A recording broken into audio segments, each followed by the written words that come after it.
വിശുദ്ധ മാർക്കോസ് എഴുതിയ സുവിശേഷം 8-ാം അധ്യായം 22 മുതൽ 26 വരെയുള്ള വചനങ്ങൾ. അന്ധനു കാഴ്ച. പിന്നീട് അവൻ ബെത്സാദായിലെത്തി. കുറെ പേർ ഒരു അന്ധനെ അവൻ്റെ അടുത്ത് കൊണ്ടുവന്ന് അവനെ സ്പർശിക്കണമെന്ന് യേശുവിനോട് അപേക്ഷിച്ചു. അവൻ അന്ധനെ കൈക്ക് പിടിച്ച് ഗ്രാമത്തിന് വെളിയിലേക്ക് കൊണ്ടുപോയി.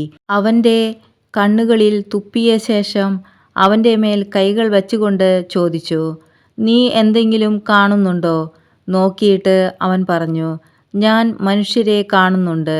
അവർ മരങ്ങളെ പോലെ ഇരിക്കുന്നു, നടക്കുന്നതായും കാണുന്നു." വീണ്ടും യേശു അവൻ്റെ കണ്ണുകളിൽ കൈകൾ വച്ചു. അവൻ സൂക്ഷിച്ചു നോക്കി, കാഴ്ച തിരിച്ചു കിട്ടുകയും ചെയ്തു. അവൻ എല്ലാ വസ്തുക്കളും വ്യക്തമായി കണ്ടു.